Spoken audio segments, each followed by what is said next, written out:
He's Howard Eibach, a former copywriter and creative director and the author of 2 books on the creative brief.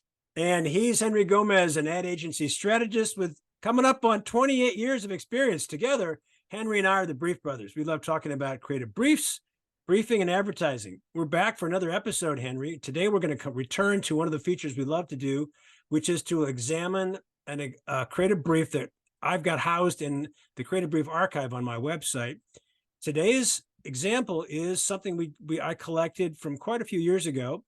And I'm going to do a little screen share right now and show you what it is. So a little quick look at the actual website. This is the archive. We're going to look at a brief for the BBC from an agency in London. So this is an interesting brief because it's a brief for a brand within a brand. The client is the BBC, but it's for their coverage of the 2004 Olympic Summer Games in Athens. So you have to be a little careful about the way you examine this brief. It's not really for the BBC. What I love about the brief is it's really short and to the point, and we're going to walk our way through it, and then we'll talk about what we think. So let me read it for you quickly. This is a new campaign, as you can see here. Interesting, it says size, time, or length. The requirement is to produce the big idea that will work across TV, interactive TV, radio, online, and broadband. Notice the kind of the archaic language from early 2000s. What do we have to say? The Olympics is made of heroes. Who are we talking to? The hearts of every man, every woman, and every child. How do we convince them? And then it's asked, do we do this rationally or emotionally? There are 10,500 athletes at the Olympics with 10,500 unique stories behind them, each a version of the universal Olympic story from the elite of the elite to the athletes from countries with teams of 1 or 2. The blood, sweat, and tears, character, the joy of success, setbacks and failures, the people around them, luck and fortune make up the tests and the human story behind the athlete that we can all identify with, the story of a hero's journey. From these moments come the magical moments we can identify with, the ones that make up our memories and the excitement of the Olympics. This is why the Olympics can resonate with our deepest emotions and send a tingle down the spine. Tone of voice, epic, universal, inspirational, magical, thrilling, spine tingling. Now, for transparency's sake, I just want to let you know that I've cut out one part at the very bottom of this brief, which is simply blank spaces for sign-offs, creative director, client, account person. Other than that, this is the complete brief for the project. So I clearly have some thoughts on this because I have used this brief in my workshop, but I'm going to let you get a start on our conversation, Henry, and weigh in. And what do you think of the brief? Well, it's interesting you mentioned the sign-offs at the bottom, and what you get just like at first glance from this brief is that it looks very much like a form. It is a form that is filled out. If you look at the where it says nature of job, please highlight in bold where appropriate, and they have a bunch of choices. So like you fill out this form, you're going to highlight, in this case, new campaign. So it feels like a form. It feels very tactical. I don't know that I necessarily like either of those aspects of the brief. The fact that it feels like a form, and that it feels so tactical. But there is some interesting things. We were talking a little bit before we started recording about, the thing with briefs is that they're usually a mixed bag. And one brief might have a really good component to it and other components that aren't that good, and you can take the good components and use them as teaching tools, and by the way, you could take the bad components and use them as teaching tools too. So it's not always about like finding a brilliant brief, but if there's something brilliant within a brief, it's always worth bringing it up and highlighting it. I think this is an interesting brief in terms of it starts right away with basically the single-minded proposition, right? There's no run up to it. There's no context. There's no target description yet. There's nothing. It's just here's what we're saying. Here's what do we have to say. So the single, and you were talking about the product here being advertised isn't the BBC. I think the way to look at it is the brand is the BBC and the product is their coverage of the Olympics, right? So it's kind of like this is just like BBC has a bunch of different programming. In this particular case, it's for the Olympics. And presumably in just Googling around, this agency that doesn't appear to exist anymore had the BBC account. So apparently they had a stream of work coming from the BBC. So they would have been working on different types of programs and special programs that they would have been promoting for the BBC. Then you get the target audience after we get the single-minded proposition, and it says the hearts of every man, every woman, and every child. And if I'm not mistaken, this is part of what you used to teach in your workshops, or have used, was this target description. I don't know if you want to address it. Yeah, I tell you what, I get a lot of pushback when I show this brief because they say, yeah, well, you're talking to everybody. And I say, well, what do you think is the most important word in that sentence? And, people say the word hearts. It's not, if you were to take the phrase, the hearts of, out of that sentence, it would be such a generic, meaningless target description that it would have no value. But when you're talking to the hearts, that says something very specific. That's what I like about this. Otherwise, I would not have appreciated the genericness of it or the brevity of it. I would want more. But that word alone, the hearts, tells Yeah. me a lot. As a creative, I'm already got a good picture. And what I'm saying to myself is, well, okay, we're not talking to Scrooge. And there are Scrooges, literal and figurative Scrooges out there. They're basically the only people on the planet who don't care about the Olympics. So I Plus, like that description. yeah, and I would argue in favor of this target description that the Olympics, unlike other forms of programming, is has an appeal that is to both genders, to all ages. It's we grew. I don't know about you, but I grew up in the era where the Olympics was a big deal. The Yep. '80 Olympics in Lake Placid when the U.S. hockey team won the gold medal. There was the 1980 boycott of the Moscow Olympics, and then the Russians boycotted the '84 Olympics in Los Angeles. Like, this was a big deal in the world. But when the Olympics were held and not boycotted, we got this 2 weeks of magical programming of live sports. But more than that, as we're going to see in the next section of the brief, the drama, the human drama that occurs, but it's a wholesome human drama that has a lot of appeal to a broad audience. So not only are we're talking about a broad reach medium in television, this is a program within that has very broad reach. So I don't really have a problem of the every man, woman, and child. Yeah, and going back to the what do we have to say, I noticed too that it led off, and that can be a challenge. My advice to brief writers when I do my workshops is, with notable exceptions, save your single-minded proposition or your however you want to describe it as the last thing that you do.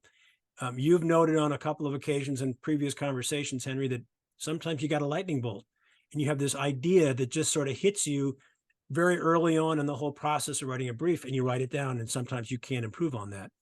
As a copywriter, that happens to me too, or has happened to me, where I just have this great idea.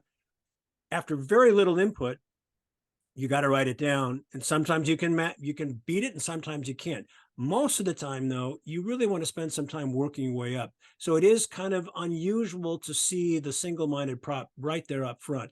Nevertheless, I like it a lot. Again, in my training, when I use this document, I get pushback. They say, well, it's very prescriptive. You're telling the creatives that it has to be heroic. Well, my pushback to the pushback is there's a lot of different ways to interpret what you mean by heroic. So I don't believe it is prescriptive. And when I ask creators what they think of this brief, universally, with some exceptions, but universally pretty much so, they like this, and they see themselves, they start ideating on it, even though it's 20 years old. because I do have a bias toward a more traditional structured brief, the kind that maybe we give some context up front about why we're advertising. We talk about who we're advertising to before we, and maybe an insight about those people, and then get into the actual single-minded proposition, almost because I feel like it's building blocks. You have to, you know, you can't put the roof of the house until you build the rest of the structure. And so I just, I like the idea of building a case and then getting there to the single-minded proposition. But in this particular case, it maybe reflected the philosophy of the agency at the time. You know, this is something that really we recognize when we see all these different templates, is that a template can give you some insight into the philosophy of an agency with regard to briefs and strategy. And Yeah. here it's almost like we're not going to beat around the bush. This is the message. And then Yeah. we'll talk about everything else afterwards. So I would be interested to talk to the person who came up with this template to find out if they had a rationale for it, if it's something like what I think it is, but we don't have the luxury of that. But that the interesting thing then on this brief is that the next section is almost like the reasons to believe or the evidence, right? These are the what makes that single-minded proposition true.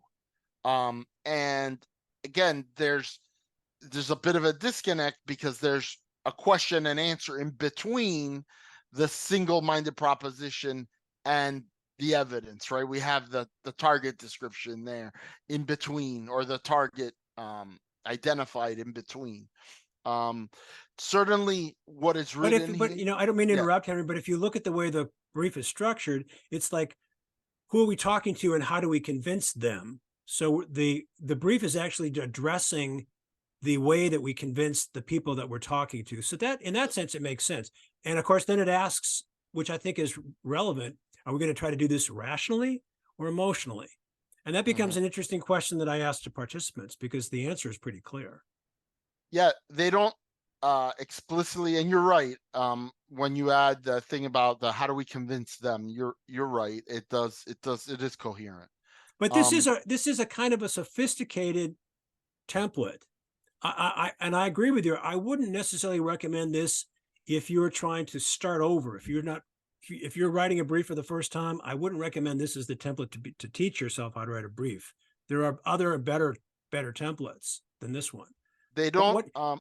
they don't explicitly here say whether we're going to convince them rationally or emotionally, but you pretty much get a takeaway that it's emotional, right? Like Yes, they yeah, they don't explicitly say it, um, um, and they kind of, well, they hint at it early on when, or earlier when they say the hearts of every man, woman, and child. So this is really not about the brain; it's about the heart. It's about emotion and not rationality.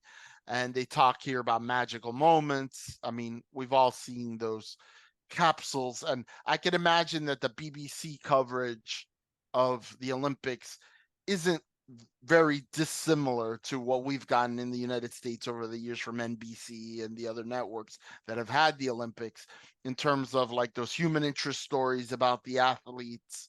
And I mean, that's almost more than any, I mean, the truth is Olympic programming, that's what you get the most of, is like this biographical stories about the athletes, because the actual events themselves in a lot of cases, particularly things like track and field, they last very short amount of time. Like they're not on the screen that long. You know, you have a heat for the 100 butterfly in swimming, that's going to last a minute, but then okay, but leading up to that we have 15 minutes where we're telling you about, you know, Mark Phelps and this and that and the other, you know. So yeah. um I remember the story about the bobsled team from Haiti, and you know they had no Jamaica. Jamaica, and they had no snow. Like, how do you practice? And yet they, I don't remember if they won or what, but they did very well. They got a lot of attention, and it was just heartrending just to watch that story. So Yeah, that's, you're right. yeah. And Now the then other thing, they have the tone. I don't know if you want to talk about the tone. The tone, I just would have use 3 words instead of I think you say epic, universal, and inspirational. That's Yeah. enough. You already used magic in the previous section. Spine tingling doesn't do anything for me, but I think that the idea of epic, universal, and inspirational goes a long way. And those are 3 good adjectives. No need to lard it on with all the other stuff. I think the brief writer had just wrapped up watching some past episodes of the Olympics and was a little, had an adrenaline rush and went over. And I can't fault them for that. I would say it's easy to pull back. It's harder to push. So that's, I agree with you. I want to come back to the top of the brief and what I really like about the size, time, and length, because the first thing I hear almost every time I do a workshop, when I show a brief like this, is where are the deliverables? I want to know what the deliverables are. It's an obsession because we have a focus on tactics and not on thinking. And I love the fact that they're simply saying, I want the big idea. Just give me an idea. Now, of course, for the BBC, we pretty much know what the tactics are going to be. It's going to be mostly paid media above the line. You know, today, 20 years after they did this one, there's going to be other stuff. There might be some outdoor, but it's all going to be TV, radio, online. So we know what the tactics are. I love that they state big idea, because that's something that I think brief writers forget about big time. Yeah. And my other point that I like to make about this, I make an argument here, and you can agree or disagree. There's no such thing as a perfect brief. We've discussed that many times.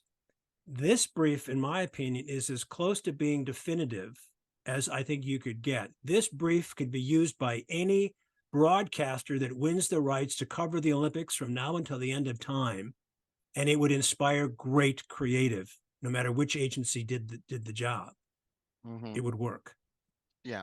And I think the part that makes it so is that as consumers, let's say you and I are consumers of the Olympics, that we have been in our past, we see that there's a fundamental truth to this brief. They're not overselling the Olympics. They're not, when they're using these superlative words like epic and heroes, and we know there's a lot of context behind this, right? Like the nationalism that's at play in the Olympics and the pageantry that's involved in the Olympics. Like if you were an alien from another planet, maybe you wouldn't get it.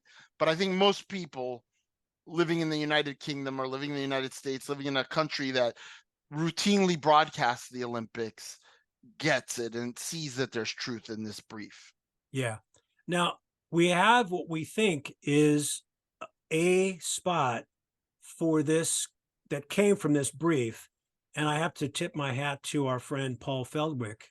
I reached out to him because I was mistaken. I thought I had the spot that this brief produced, and he had a counter opinion. I want to just caveat by saying we're not 100% certain, but it seems to make sense because the spot we're going to show you and talk about is from the 2004 Olympics in Athens.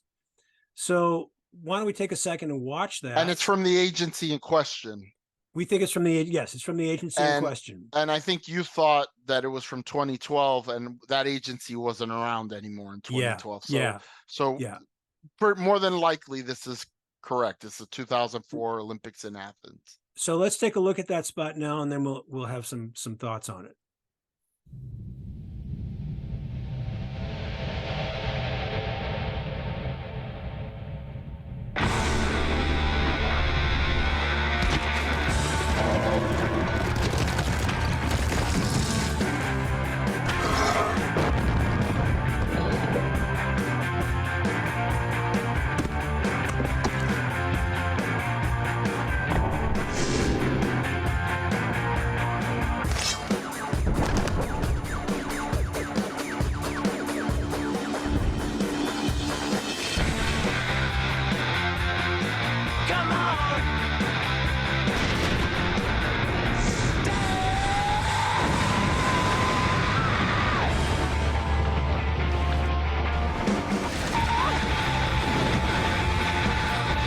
The Olympic Games starts 13th of August on the BBC. Legends will be rewritten. Okay, Henry, one of the things that I like to do when we do this, look at the brief and then look at the creative, is remind everyone we're not here today to critique the creative. Our focus is on the brief and how well the brief was written and how astute the thinking was. But when we have creative, and this time I think we do, there's an opportunity for us to say, well, did this creative reflect or answer the brief? What do you think? I think so. I mean, obviously, again, given the context that it was the Athens Olympics, right? And Athens was the home of the original Olympics, in pre-Christ, right? And Right. that then Athens was home of the first modern Olympics, and they were coming back to Athens to celebrate, I believe, the 100 years mark of the Summer Olympics. That there's a lot in there that has to do with like Greek mythology, right? We see Hermes, right? In the Roman would be Mercury, but and we see Poseidon, and we're seeing the Greek architecture, and so there's this very heroic, but in the Greek kind of genre, Mhm. and that's what we're seeing, that these are the modern day, right, Greek athletes. And so there's a lot of layering on of that kind of history of Greece and the Greek culture with the athletic portion of it. Right. Yeah, I agree. It fits in terms of the specifics. Is it truly inspiring? Is it heroic in terms of great creative? I think the answer is probably not really. Also hard to judge 20 years on. Yeah, yeah, The special effects and stuff are pretty weak for our standards today, but we're spoiled. I mean, we have to recognize that in 20 years, stuff has changed dramatically. I was playing around with Bing today. Bing is oh, Microsoft's search engine, and they yeah, have an AI image generator, and what you can do by just typing in a few words and you get, it's incredible. So you know, I'm we could be a little jaded looking at this yeah, based on our current experience with multimedia. yeah. When I was using what I thought was the spot that was produced from this brief, even for 2012, 8 years later, it was using a kind of, at the time, modern animation. And when I showed this, people were commenting on, it's not really, it's kind of, it looks old, it looks dated. So yeah, we have this tendency to poo-poo something that's 5 minutes ago. Nevertheless, I think this is a great brief to learn from. It's a sophisticated kind of brief because of the way it's structured. I like your comment that it does feel form-like. I hadn't thought about that before. But other than that, I think it's a great example of concise, tight, inspirational kind of writing, and we have lots to learn from it. And with that, I will say, good stuff, Henry. Good stuff, Howard. He's Henry Gomez. And he's Howard Eibach, and together we're the Brief Brothers. Till next time.